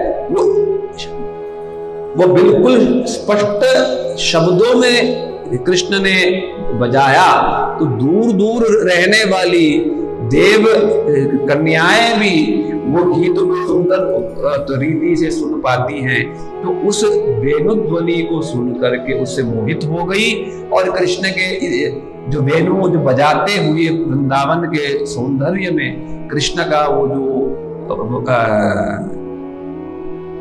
वनितोत्सव रूपशीलम, अर्थात सब प्रकार के वनिताओं को भी मोहित कर देने वाला रूप को देखने के लिए क्या किया, देव्यो विमानगतय, विमान में बैठ के पति को साथ में लेकर के, पतिया स्वयं कहते हैं चलो, और विमान में बैठ करके देवियां श्री वृंदावन के पास पहुंची, और पहुंच करके जब कृष्ण के रूप जो माधुर्य को निकट से देखा और उस वेणु ध्वनि को बड़े ही अस्पष्ट शब्दों में जब कानों से सुना, स्मरण सारा, तब उस समय बड़ी तीव्र प्रेम का उदय हुआ। किंतु वो इतना तीव्रता उन्न सारा कि देवियों में शांति प्राप्त होने नहीं दिया, बल्कि इतना विचलित कर दिया कि वो स्वयं सुध-बुध खो बैठी और पैर फिसलने लग गया, और वे पति के गोद में खिसकती हुई जा गिरी। तब उस समय जो ये मुमुहु, अर्थात वो वेणु ध्वनि और रूप माधुरी को देकर के मोहित सी हो गई और बेहोश होके पति के गोद में जाके गिरी। और वो बेहोश होने का लक्षण क्या है, दो लक्षण बताया। वृश्चित प्रसून कबर, अर्थात जो वेणी में जो सुंदर सुंदर फूल जो पहनी हुई है वृश्चित, वो गिरने लगी, अर्थात वो वेणी अब काबू में नहीं रहा, खुलने लग गया और वो फूल भी क्या हो गया, वो गिरने लग गया। और दूसरा लक्षण क्या बताया, विनिव्य, जो नीवी बंधन है वो भी खिसकने लग गया। ये दो लक्षण जो है मोहित ये होने का लक्षण बताया गया। ये श्रृंगार, ये रस सूचक ये सब बातें हैं। तो इसलिए ये दो श्लोकों में जो है गोपियां अपने मनोगत भाव को खुल के व्यक्त किया एकदम से। पहला तो ये पशुओं की महिमा कही, अब ये श्लोक में देवियों की महिमा कही। तो टीकाकार चक्रवर्ती पाद जी ने बड़ी सुंदर यहाँ पर विश्लेषण किया। उन्होंने बताया कि हे तो गोपियां कहती है कि हे सखी देखो, ये मनुष्य जाति से निम्न ये पशु जाति की क्या सौभाग्य है, और ये देव जाति जो श्रेष्ठ, जो देव जाति के क्या सौभाग्य है। तो देखो ये दोनों ही जो निकृष्ट और श्रेष्ठ, दोनों ही जातियां मनुष्य जाति से श्रेष्ठ हैं। तो इसलिए हम लोगों का ये गोपी देह ये धिक्कारास्पद है, ये हम लोगों का ये सौभाग्य नहीं है। यहाँ तो उल्टा जाने नहीं देते हैं, द्वेष करते हैं और रोक देते हैं, बल्कि इन सब का क्या सौभाग्य देखो, स्वयं साथ में ले गए। उल्टा पत्नियों का श्री कृष्ण के प्रति कृष्णानुराग को देख करके प्रसन्न चित्त होते हैं और साथ देते हैं और जीवन को सफल मानते हैं। तो इसीलिए मरने के बाद या तो पशु बने या ये जो देवियां बने, देवता बने। तो अच्छा क्यों बने, ताकि निर्बाध गति से बिना किसी व्यवधान के कृष्ण के पास जा सकती हैं, कृष्ण को देख सकती हैं, कृष्ण के वेणु गीत को सुन सकती हैं। साथ में तो ये घर वाले भी साथ देंगे, कोई उसमें बाधा नहीं देगा। इसलिए प्राण त्यागने के बाद हमें यही हमको बनना चाहिए। तब ये सब थोड़ा सा भाव जब व्यक्त हो गया, फिर वही भाव को छिपाने के लिए फिर दोबारा दूसरे रस की बात उन्होंने करी। तो टीकाकार ने यहाँ पर समझाया, तो गोपियां कहती हैं कि ये जो वेणु गीत है ये केवल और केवल मतलब ये केवल और केवल ये स्त्रियों में और ये श्रृंगार जो रसात्मक व्यक्तियों में ही ये मनमोहकता और मादकता इत्यादि चीज जो है पैदा करता है, ऐसी बात नहीं है। ये वात्सल्य रस वालों में भी ये वेणुगीत उनके मन को भी ये मोह लेता है। ये दिखाने के लिए ये सुंदर बात किसी दूसरी गोपी ने ये बात कही, गावश्च कृष्ण मुख निर्गत वेणुगीत पीयूष मुत्तबित कर्ण पुटै पिबन्त्या शावाश्रुतस्तनपय कवलास्मतस्तु गोविंदमात्मनि दृशाश्रुकला स्पृशन्त्य। यहाँ पर क्या दृष्टिकोण गोपियों ने वर्णन किया, ये सुनने ही लायक है, देखने लायक है। उन्होंने इस प्रकार से वेणु गीत का सौंदर्य वर्णन किया, मानो साक्षात सामने जो भी सुनेगा उसको लगेगा साक्षात सामने ही हो रहा सारा सब कुछ है। तो कह रही हैं कि केवल ये स्त्रियों में ही और ये श्रृंगार ये रसात्मक व्यक्ति में ही ये वेणु गीत जो है ये विकार उत्पन्न कर देता है, इस प्रकार की बात नहीं। वात्सल्य रसवती जो मातृस्थानीय जो गायें हैं, उन गायों में भी वेणु गीत को सुनने मात्र से ही बड़े सुंदर रूप से प्रेम भाव का उदय हो जाता है। कैसे होता है? गावश्च कृष्ण मुख निर्गत वेणु गीतम, कृष्ण के मुखारविंद से निकला हुआ इस वेणु गीत को जब गाय मतलब जो गायें जो घास चर रही होती हैं, जब कृष्ण का ये वेणु गीत को सुनती हैं तब ये गोचारण करना छोड़ देते, और जिस दिशा से वो शब्द को सुना वो दिशा की तरफ पीयूष मुत्तबित कर्ण पुटै, अपने दोनों कानों को कड़ा करके, ये गायों की विशेषता, जब वो सुनती हैं तो क्या करती हैं, जिस दिशा की तरफ शब्द आता उस दिशा की तरफ मुड़ करके कानों को एकदम ऊंचा कर लेती। तो इसलिए अपने खड़े हुए कानों के द्वारा पीयूष इस वेणुगानामृत को मधु को पिबन्त्य पान करने लगी कानों के द्वारा, और जो घास चर रही थी वो घास को चरना भूल गई, छोड़ दिया। क्यों? पेट भरना था। पेट क्या भरेगी? कान से ही वो रस मिल रहा है, तो इसलिए वो पेट का रस के लिए क्या जरूरत है? जरूरत नहीं है अभी कुछ भी। इसलिए क्या किया, जो ये गायें हैं कृष्ण के प्रति क्या क्या भाव है इनका? इनका वात्सल्य भाव है, क्योंकि कृष्ण इनके दूध को पीते हैं। तो इसलिए इन गायों का श्री कृष्ण के प्रति क्या भाव है? वात्सल्य भाव, पुत्रवत भाव है। तो पुत्र भाव युक्त इन गायों में भी वेणु गीत सुनने मात्र से ही क्या चमत्कार पूर्ण विकार देखने को मिल रहा है। और कहती हैं चलो ये गायें तो वात्सल्य भाव से युक्त है, किंतु भावना से रहित, यानी बुद्धि से रहित, भावना से रहित जो बछड़े हैं, उन बछड़ों में भी ये वेणु ध्वनि जो है किस प्रकार से विकार उत्पन्न कर देता है, ये भी परम चमत्कार पूर्ण है। शावा यानी जो बछड़े हैं, बछड़ों की क्या स्थिति है? स्नुत स्तनपय कवलास्मत स्तुआ। ये बछड़े जब माँ जो है ये घास चर रही थी, तब ये बछड़े पीछे पीछे गई और स्तन से दूध पीने के लिए स्तन में मुक दिया। ठीक उसी समय कृष्ण ने वेणु बजाया। अब वो गायें तो घास चरना छोड़ दी और छोड़ करके जिस दिशा से आया अपना दोनों कान को खड़ा करके पान करने लगी। किंतु ये बछड़ों की क्या स्थिति है?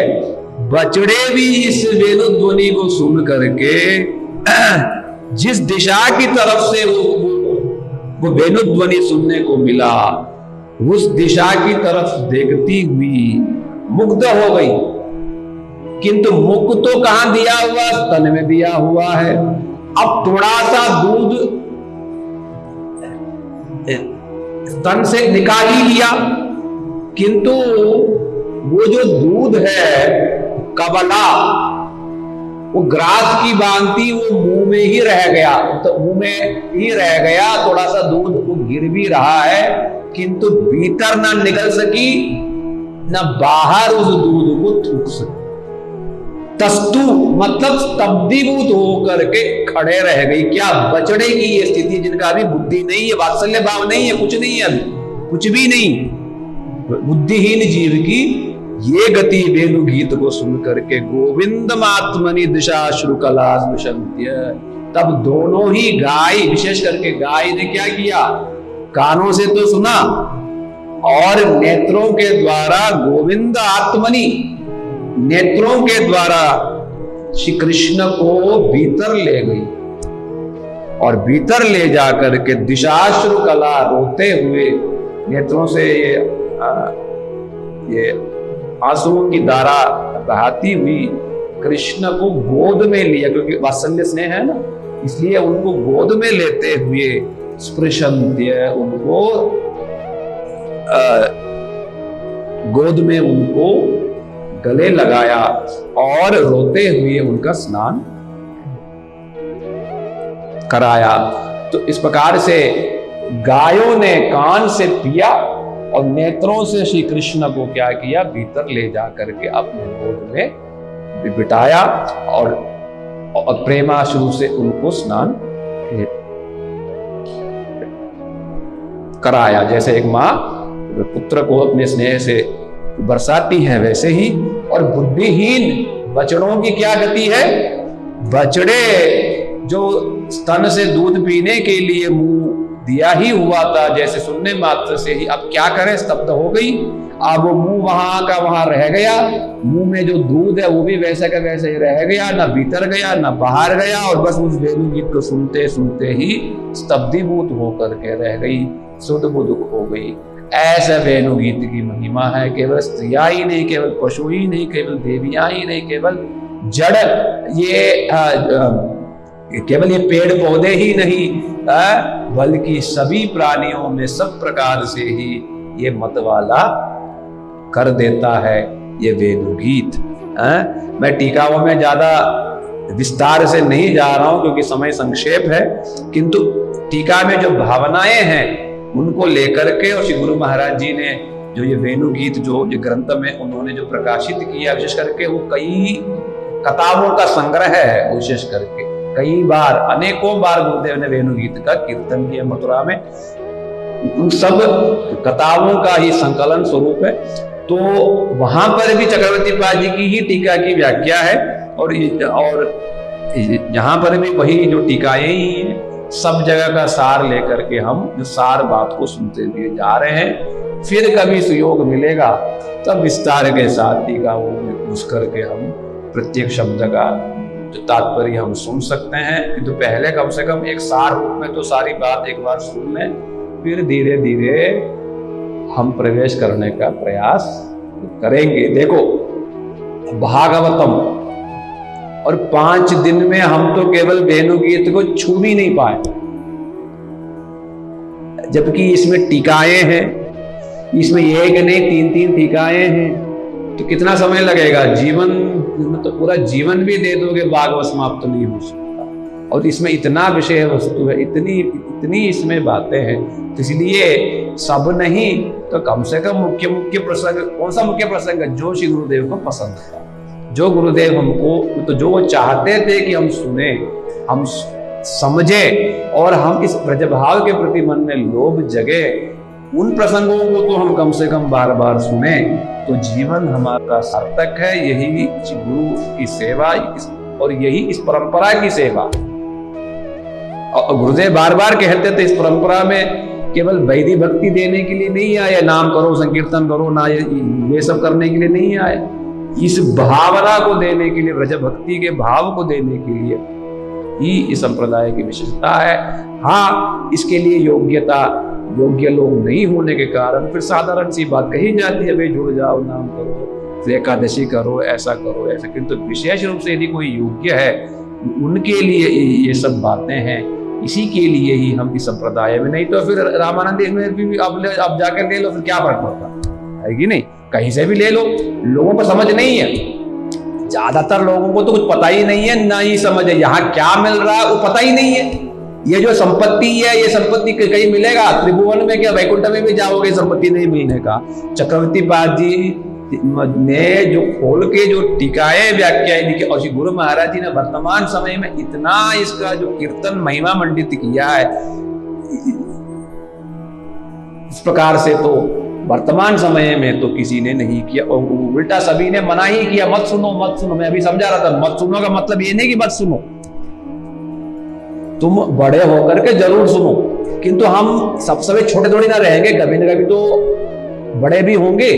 तो इसलिए इसका ये मतलब नहीं कि नहीं सुनो, निश्चित सुनो। यदि नहीं सुने होते तो क्या इस परंपरा में होते? तो हो ही नहीं सकते।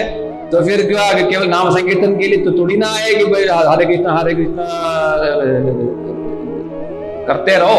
उस नाम संकीर्तन में इस प्रेम को जोड़कर, ये जो प्रेम को जोड़ के नाम संकीर्तन, प्रेम माला गाती पराई लो सब हारे। महाप्रभु ने केवल नाम संकीर्तन नहीं दिया, ये प्रेम, ये ब्रज भाव रूपी भावना को जोड़ करके उस माला को सबको फिर पहनाया। इसलिए यदि ये नहीं है तो इस संप्रदाय में नहीं है, रूपानुगत्व में नहीं है, और रूपानुगत्व में नहीं है तो इस धारा में नहीं है, वो फिर बाहर का बाहर ही चीज है। इसलिए इन सब प्रसंगों को सुनना होगा। विशेष करके यहाँ पर गोपियों ने कहा कि देखो ये गायों का जीवन भी धन्य है, और विशेष करके गायों को तो छोड़ो, इन बछड़ों का कैसा जीवन धन्य। दूध पी रही है, ज्यादा बुद्धि तो है ही नहीं, फिर भी इस वेणु गीत को सुन करके उनको अभी समझ नहीं है कि इसको पीना है कि निगलना है। पीना है मतलब इसको निगलना है या थूकना है, उनको अभी इसका ज्ञान नहीं है, सद्बुद्धि नहीं है। खड़ी रह गई। तो बताओ, इन बछड़ों में वेणु गीत को सुन के, कृष्ण के रूप को देख करके जो मादकता, मन मोहकता जो प्राप्त हुआ, क्या प्राण त्यागने के बाद क्या हम कभी गाय या बछड़े बन सकती हैं? क्या इनके जैसे हमें सौभाग्य मिलेगा? तब उस समय किसी एक और गोपी का दृष्टिकोण जो है पेड़ों की तरफ गया। यहां बैठी है बरसाने और नंदगांव और इसमें जावट में, और अपने अपने गोष्ठी में बैठी हुई है, स्वपक्ष विपक्ष रटस्थ सुगृत, सब भिन्न भिन्न ग्रुप है, एक जैसा नहीं है, सब में भावना भी भिन्न भिन्न है। तो इसलिए स्वजातीय गोष्ठी में बैठ करके उन गोपियों ने बैठे बैठे ही अपने भाव भरी दृष्टिकोण से देख रही है कृष्ण कहाँ है, क्या कर रहे हैं। तो उनकी दृष्टिकोण पेड़ों की तरफ गया, उन पेड़ों में बैठे हुए पक्षियों की तरफ गया। उन पक्षियों को देख करके मन में इतना दुख हुआ। प्रायो बताम्ब विहगा मुनयो वनेस्मिन् कृष्णे क्षितं तदुदितं कलवेनुगीतम् आरोग्य ये द्रुमभुजान् रुचिर प्रभालान् शृण्वन्ति मीलित दृशो विगतान्नवाच।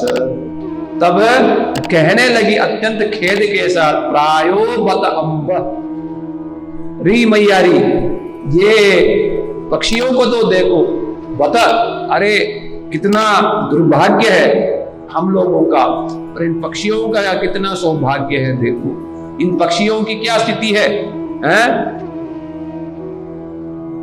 ये वेणुगीत, टीकाकार कह रहे हैं कि ये वेणुगीत केवल पशु पक्षियों को ही मोहित करता है, ये बात नहीं।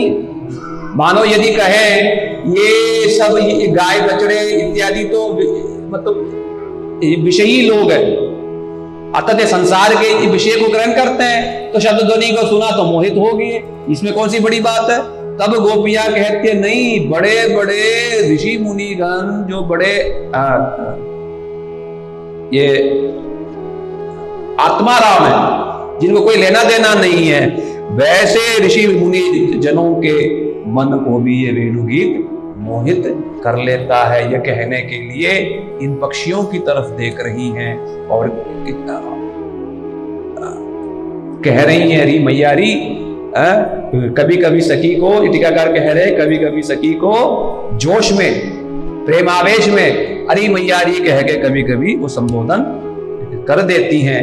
तो यहां पर वही बात कहते हुए कह रही है, इन पक्षियों का कितना सौभाग्य। श्री गुरु महाराज जी बड़े सुंदर रूप से ये प्रश्न, इस सारे प्रसंग को बड़े विस्तार से ये करते थे, और विशेष करके पक्षियों की बात जब वो कहते थे तो बड़ा ही सुंदर बात वो कहते थे कि इन पक्षियों का कितना सौभाग्य है। यहाँ पर जो बताम्ब अर्थात री मैयारी और ये खेद के साथ जो उन्होंने कहा, कारण क्या है इसका? कारण ये है कि ये पक्षियों का कितना सौभाग्य। देखो सुबह सुबह जो है श्री कृष्ण नंदगांव से गोचारण के लिए चलते, तो ये सारी ये पक्षियां कृष्ण के पीछे पीछे, अतः कृष्ण जा रहे नीचे नीचे और ये पक्षियां ऊपर ऊपर कृष्ण के पीछे पीछे जा रहे, और पूरा दिन कृष्ण जहां जहां है उनके पीछे पीछे हो लिया। और कृष्ण यदि वेणु बजाया तो पेड़ में जाके शांति से बैठ गई। उसे जो वेणु वादन को सुन करके एकदम जैसा पेट भर गया हो, जैसे मतलब जिस समय पेट भर जाता क्या करता आदमी, बैठ जाता, शांत शिष्ट हो जाता। और जब पेट खाली है फिर बेचैन भी होता है, गुस्सा भी चढ़ता है और दो चार लोगों को सुना भी देता है। तो इसलिए यहां पर जैसा मानो वेणु गीत को सुन के उनका मन भर जाता हो, पेड़ में जाके शांति से बैठ गए और बैठ करके सारा कुछ किया। फिर शाम को जब कृष्ण लौटे, कृष्ण के साथ ही साथ ये सारे ये पक्षियां क्या किया, ऊपर ऊपर से कृष्ण के साथ साथ यहाँ नीचे गायों के साथ ही आए, बछड़ों के साथ, और ऊपर से पक्षियां ऊपर से उड़ते उड़ते कहाँ गई, नंद भवन में पहुंची। और नंद भवन के ऊपर के झरोकों में, खिड़कियों में इधर उधर जाकर के चुप चुप के सब बैठे। और दूसरे दिन कृष्ण जब चलेंगे फिर फर करके तो दूसरे दिन कहते हैं बता इन पक्षियों का कितना सौभाग्य है, निश्चिंत जीवन है, कोई पाबंदी नहीं है, कुछ नहीं है, कल क्या होगा कुछ चिंता नहीं है, थोड़ा सा मिल गया ठीक है, नहीं भी मिला कोई बात नहीं, कृष्ण के साथ ही रहती है, कृष्ण के वेणुध्वनि को सुनती है, कोई पाबंदी नहीं, कुछ भी नहीं। और इतना कितना इनका सौभाग्य है। श्री गुरु महाराज जी ये सब बात बड़े सुंदर रीति से कहते थे।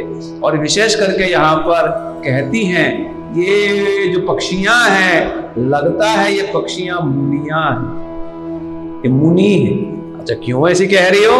क्योंकि देखो जैसे जो मुनि लोग जंगल में रहते हैं और सब कुछ त्याग देते हैं, शांति से बैठे रहते हैं, मौन धारण करते हैं और नेत्र को बंद करके ध्यान लगाते हैं, ये पक्षियां भी बिल्कुल वैसे ही जो है जब शांति से बैठी हैं, मौन धारण की हुई है और नेत्र को बंद की हुई है, मानो ये सब के सब मुनियां हो।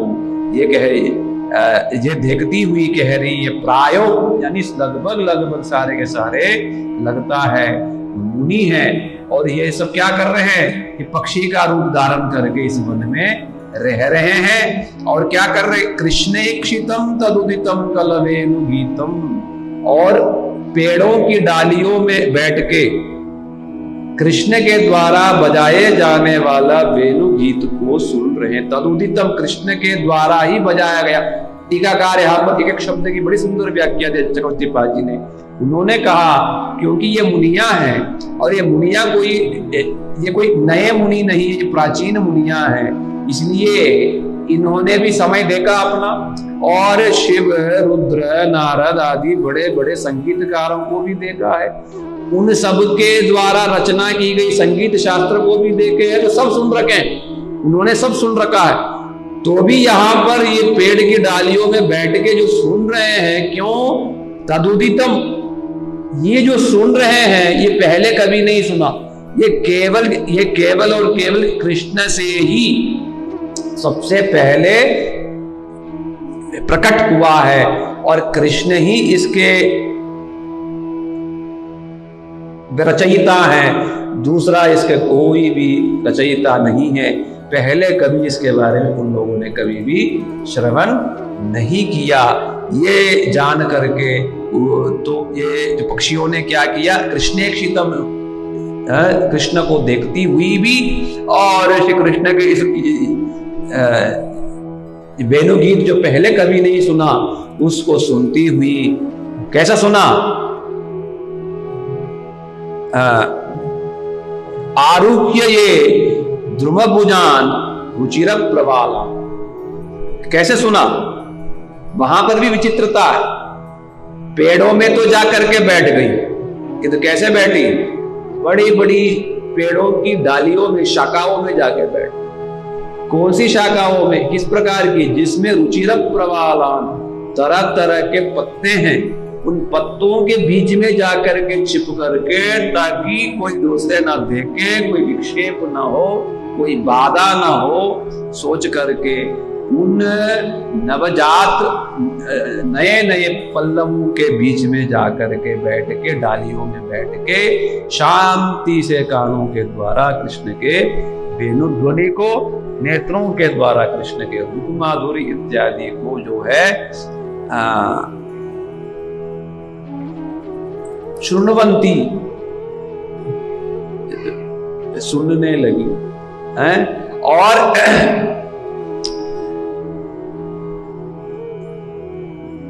जो टीकाकार कहते हैं कि ये पेड़ भी जो हैं कैसे हैं? पेड़ भी श्री कृष्ण का वो तो जो वेणु ध्वनि से प्राप्त सुख और ये ऋषि मुनियों के स्पर्श के सुख, दोनों सुख से इतने मतलब संतुष्ट हो गए कि उसके विकार स्वरूप नए नए पत्ते खिलने लगे, रुचिर नए नए बड़े कोमल कोमल पत्ते, पल्लव इत्यादि खिलने लग गए, और वो सब के सब इन पक्षियों की सेवा में लग गए। और ये जो पक्षियां भी बैठ करके शांति से श्रृण्वन्ती उन सब वेणु गीत को सुनने लगी। कैसे सुना? 2 लक्षण बताए गए, बड़ा ही मुख्य लक्षण। मीलित दृशो, अपने नेत्र को बंद करते हुए, और बड़े ही अर्थात पहले तो नेत्र खोला और कृष्णेक्षितम, कृष्ण को देखा, कृष्ण को भीतर ले जा करके अब बस मानो संतुष्टि मिल गई, अपने नेत्र को, दोनों नेत्र को उन्होंने कर लिया, बंद कर लिया, और कानों के द्वारा वो वेणु गीत को श्रवण किया। और श्रवण करते करते करते विगतान्न वाच, सब प्रकार की बोलती उनकी बंद हो। यहां पर यही विचित्रता, ये वेणु गीत की यही महिमा। कहां तो ये पक्षियां हैं, कलरव किए बिना 2 पल 2 घड़ी ये लोग नहीं रह सकते। विगतान्य वाच, कुछ और बोल ही नहीं सके, क्योंकि मुनिया है और ये मुनियों के स्वभाव को इन्होंने प्राप्त कर लिया। मौन रहना, शांत शिष्ट रहना, ध्यान लगाना, और कृष्ण के रूप माधुरी को जो चिंतन करना रूपी जो ऋषि मुनियों का जो स्वभाव है, वो स्वभाव को ये पक्षियों ने प्राप्त कर लिया। जो पक्षियां शांति से नहीं बैठ सकती है, देख लेना दो पक्षियां हों ची ची ची ची ची करके लड़ते रहेंगे एक दूसरे आपस में, किंतु यहाँ पर इतने पक्षियां बैठी हुई हैं कि विगतान्नवाच, सारी बोलती उनकी सब बंद हो गई, कोई शब्द नहीं। और नेत्र क्या किया, नेत्रों से श्री कृष्ण को भीतर ले गई और ले जा करके नेत्रों के द्वारा श्री कृष्ण को स्थापना करके अब नेत्र को क्या कर दिया, नेत्र को उन्होंने कर दिया बंद, ताकि कृष्ण जो भीतर गए वो कहीं बाहर निकल न जाए। ये सोच करके उन्होंने नेत्र को कर दिए थे बंद। इस प्रकार से इन पक्षियों ने कृष्ण का रसास्वादन किया। तो इन पक्षियों को देख करके भी गोपियों ने कहा है, मरने के बाद हम पक्षी बन जाती तो भी हम क्या निर्बाध गति से, यानी बिना किसी बाधा के कृष्ण रसामृत का हम पान करने के योग्य बन सकती थी।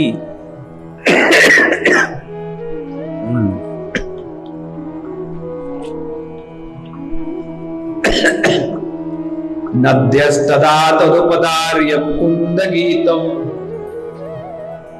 आवर्त लक्षित मनोभव भग्न वेगा आलिंगन स्थगित मुर्मि भुजैर्मुरारेर गृह्णन्ति पादयुगलम कमलोपहार। यहाँ भी बड़ी चमत्कार पूर्ण बात कहा, चमत्कार।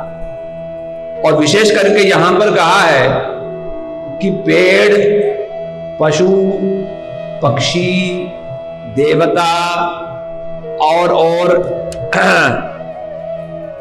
ये जो ऋषि मुनियों की तो बात ही क्या, यहां तक भी जड़ तुल्य चेतन रहित नदियों में भी ये जो वेणु जो है जिस प्रकार से विकार उत्पन्न कर देता है, ये अपने आप में ही चमत्कार है।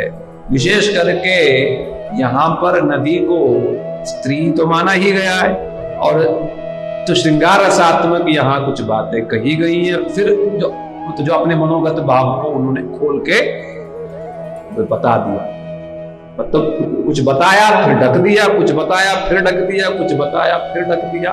तो यहाँ पर फिर दोबारा 2 श्लोकों में तो उन्होंने जो है छिपा दिया अपनी बात, फिर ये श्लोक में फिर जो श्रृंगार रसात्मक बात को फिर खोल के फिर कुछ बताया।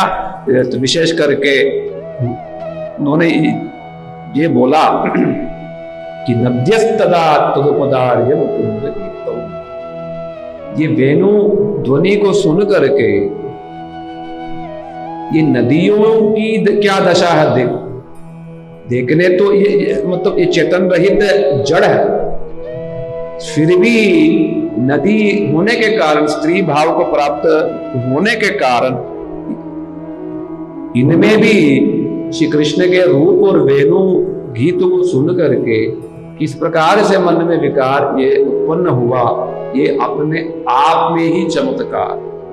नदियां विशेष करके यमुना जी वो तो जा रही थी, कहाँ जा रही थी, समुद्र की तरफ, यानी अपने पति के पास। किंतु जैसे ही वृंदावन में श्री कृष्ण को वंशी वेणु बजाते हुए सुना, स्वयं को रोक नहीं पाए, तो क्या किया, जो अपनी जो गति है वो गति को उन्होंने रोक दिया। रोकने के कारण क्या हुआ, जो प्रवाह जो बह रहा था रुक गया। रुकने से क्या हुआ, पानी रुकते रुकते क्या हो जाएगा, उसकी लहर बन जाता है। अब वो लहर छोटा नहीं, कैसा हो गया, लहर इतना विशाल हो गया।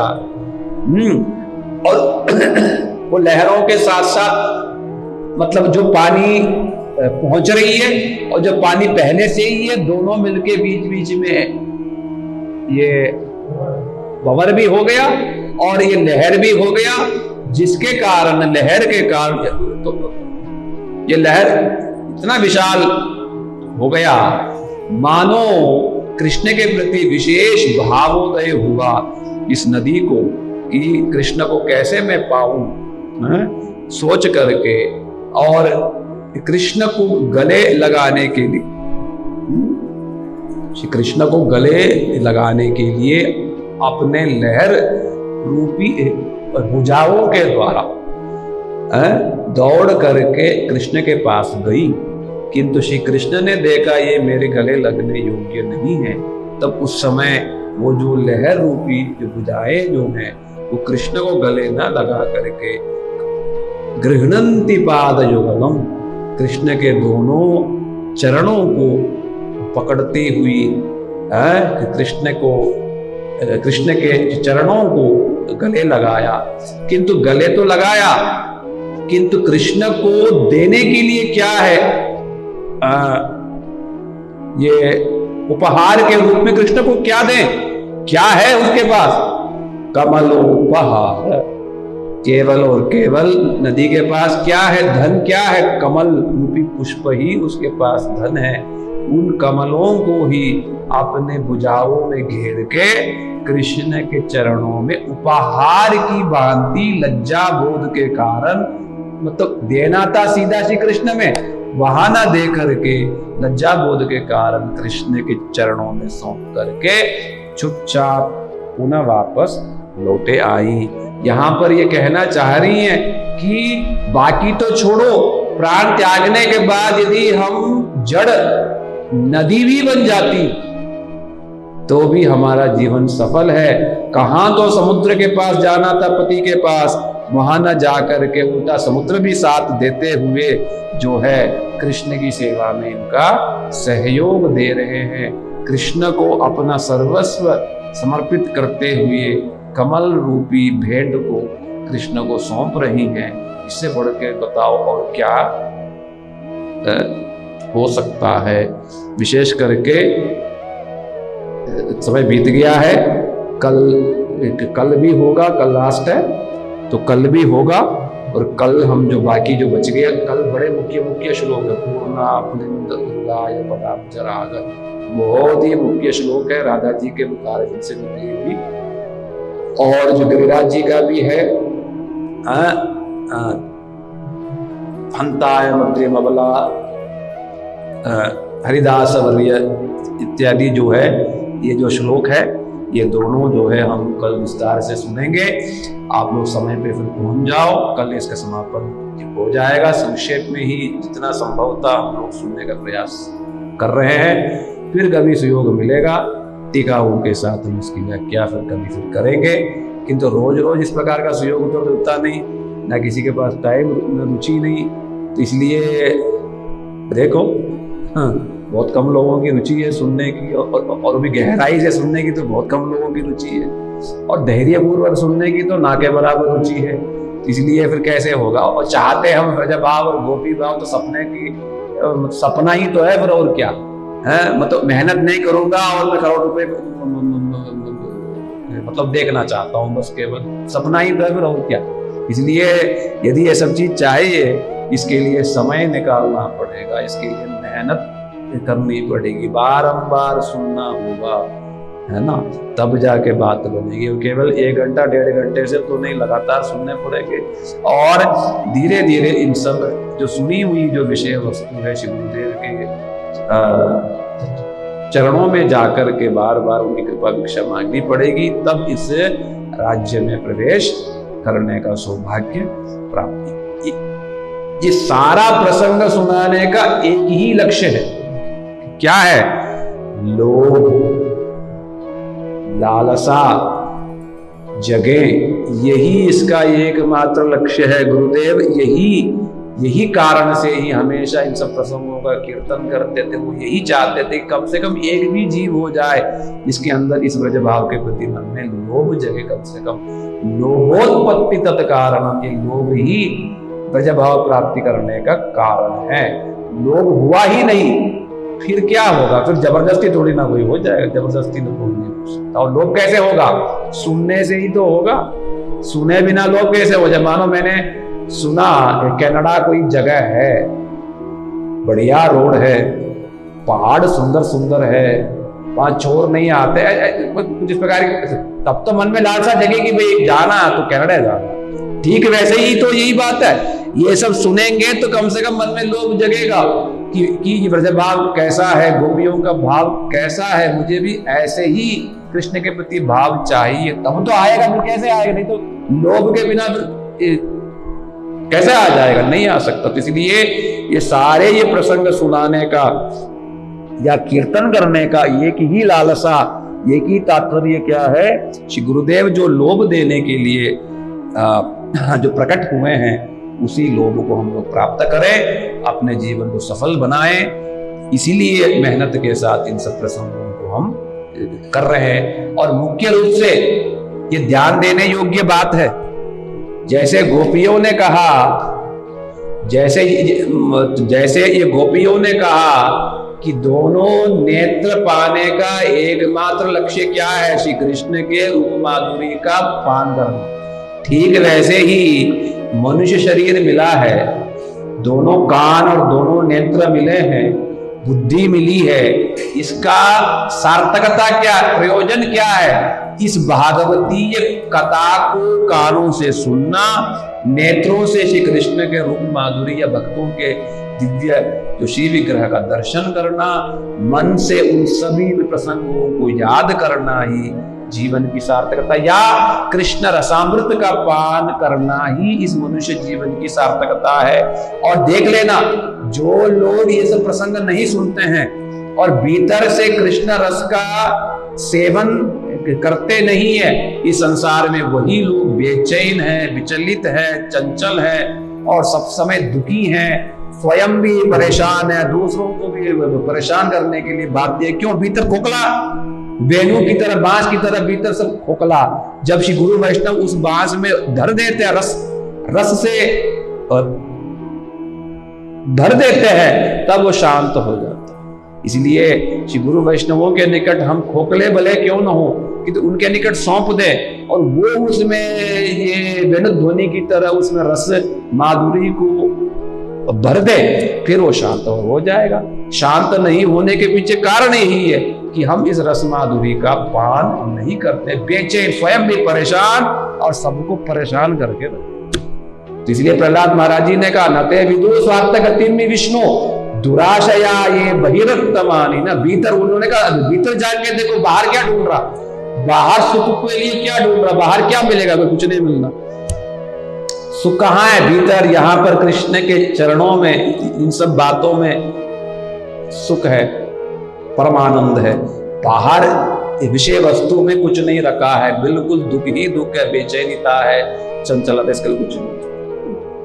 तो इसलिए ये सारे ये प्रसंग सुनाने और कीर्तन करने का एक ही प्रयोजन है कि भीतर झांको, कृष्ण के रूप माधुरी, वेणु माधुरी, रस माधुरी का रसास्वादन करो, अपने जीवन को सार्थक बनाओ और लोग जगा के ब्रज की तरफ बढ़ो। इसके अलावा और कोई प्रार्थना नहीं है। यही इस पुरुषोत्तम महीने का व्रत है। ठीक है, जैसे सत्यव्रत मुनि ने भी जो प्रार्थना किया कि वरम देव मोक्षम न मोक्षावधिम्बा न चान्यम वृणेहम वरेशादपि। एक एक शब्द इसमें बड़ी गहरी तात्पर्य है। वरेशादपि ईदम ते वपुर्नाथ गोपाल बालम सदा मे मनस्या विरस्तम की मन में। यही प्रार्थना होना चाहिए, किंतु ज्यादातर क्या करते हैं हम केवल राग रागिनियों में डूबे रहते हैं। मीनिंग में डूबना तो सीखा ही नहीं, मीनिंग ही नहीं आता है, तो फिर क्या डूबेंगे? फिर केवल बाहर बाहरी चीजों में डूबे हुए। इसलिए तुमने ठीक से गाया, तुमने नहीं गाया, तुम्हारा राग ठीक नहीं था, तुम्हारा ऐसा था, इन्हीं चीजों में लगे हुए। बस जो शब्दार्थों में जो गहराई है उसमें तो डूबो। न चान्यम इदम ते वपुर्नाथ गोपाल बालम। ये जो गोपाल बाल, ये जो गोपाल बाल तो जो वात्सल्य जो रस के लिए कहा, किंतु यहां पर श्रृंगार रस के लिए तो कैशोर जो मूर्ति है, वो कैशोर जो मूर्ति ही हम लोगों के लिए सब कुछ है। उनको यदि भीतर लाया, उनको भीतर ला करके स्थापना किया, फिर परेशानी बेचैनी कहां पर? फिर तो शांति ही शांति, परम शांति है ना। मतलब जैसे ये पक्षियां श्री कृष्ण को भीतर ला करके विगतान्य वाच्य सारे जो चेष्टाओं को छोड़ के एकदम मौन शांत हो सकती हैं, तो क्या मनुष्य ये होकर के श्री कृष्ण को भीतर नहीं ला सकते? और भीतर ला करके शांत नहीं हो सकते, निश्चित हो सकते। इसी को कहते हैं भजन। और जो इस प्रकार नहीं हो पाते हैं, इसका मतलब बेचैन है, गुरु कृपा उन पर नहीं है और कृष्ण कृपा उनको प्राप्त नहीं हुआ है। नाम प्रभु अपनी कृपा को उन्होंने विस्तार नहीं किया है। नाम प्रभु ने यदि थोड़ी सी भी कृपा यदि विस्तार किया होता, कृष्ण कहने मात्र से ही वो कृष्ण का रूप सामने दिखाई देता है। तो इसलिए ये सब इसका लक्षण है। तो इसलिए हम लोग प्रार्थना करें कि हमें भी इन सब चीजों में प्रवेश अधिकार प्राप्त हो। तो ये जो पक्षियां यदि मौन शांत कृष्ण माधुरी का रसास्वाद करके हो सकते हैं, हम लोग क्यों नहीं हो सकते? नहीं हो पा रहे हैं, इसका मतलब बाधा। वैष्णव अपराध, नाम अपराध, धाम अपराध, या सब समय ये जरूरी नहीं है कि सब समय ये नाम अपराधी है।